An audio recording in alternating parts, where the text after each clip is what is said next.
नमस्कार।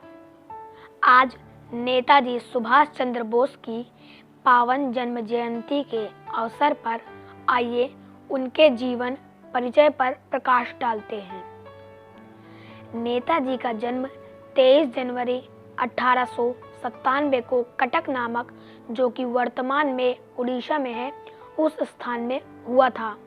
आपके पिताजी का नाम जानकीनाथ बोस एवं माता का नाम प्रभावती था। जानकीनाथ एवं प्रभावती की 14 संतानें थीं। 6 बेटियां और 8 बेटे थे। सुभाष उनकी 9वीं संतान थी। नेताजी की प्राथमिक शिक्षा कटक के प्रोटेस्टेंट स्कूल से एवं तदोपरांत रेवेनशा कॉलेजियत से हुई।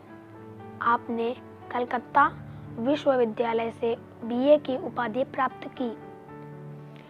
मात्र 15 वर्ष की आयु में सुभाष ने विवेकानंद साहित्य का पूर्ण अध्ययन कर लिया था।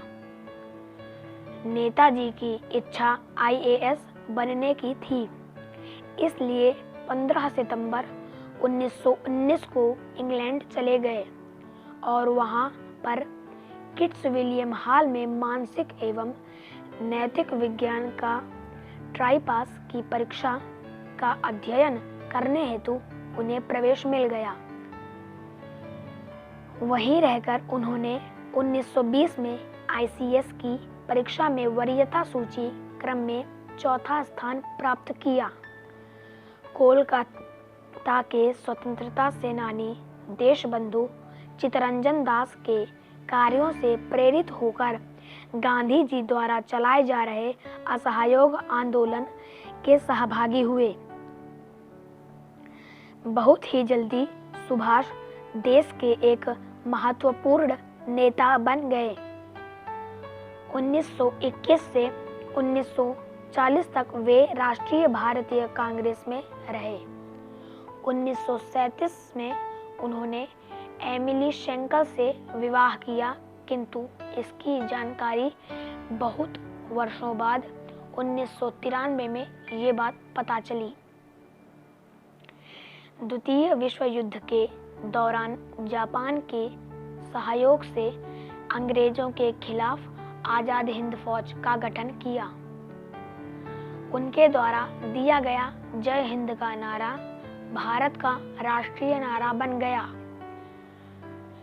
भारतवासी उन्हें नेताजी के नाम से संबोधित करते हैं। अपने संघर्षपूर्ण एवं अत्यधिक व्यस्त जीवन के बावजूद नेताजी ने अपनी अपूर्ण आत्मकथा एक भारतीय यात्री यह पुस्तक लिखी।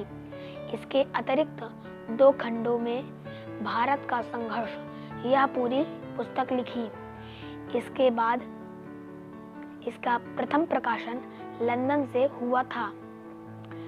नेताजी सुभाष चंद्र बोस 18 अगस्त 1945 को हवाई जहाज से मंचूरिया की तरफ जा रहे थे।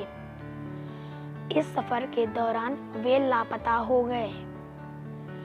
इस दिन के बाद वे कभी नहीं दिखाई दिए।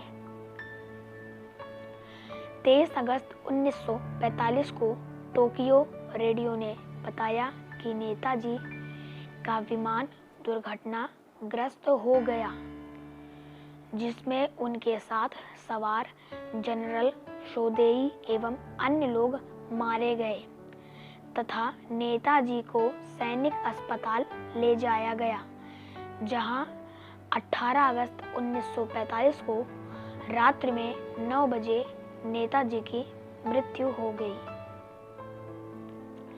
सितंबर के मध्य में टोक्यो के रैंकोजी मंदिर में उनकी अस्थियां रख दी गई। स्वतंत्रता से पूर्व जहां विदेशी शासक नेताजी के सामर्थ्य से घबराते रहे, वहीं स्वतंत्रता के उपरांत नेताजी ने देश के जनमानस पर अपने व्यक्तित्व के एवं कार्यों की अमिट छाप छोड़ी। स्वातंत्र्य वीर सावरकर ने स्वतंत्रता के उपरांत देश के क्रांतिकारियों की एक सम्मेलन का आयोजन किया, जिसमें अध्यक्ष के आसन पर नेताजी का तैलचित्र को आसीन किया था।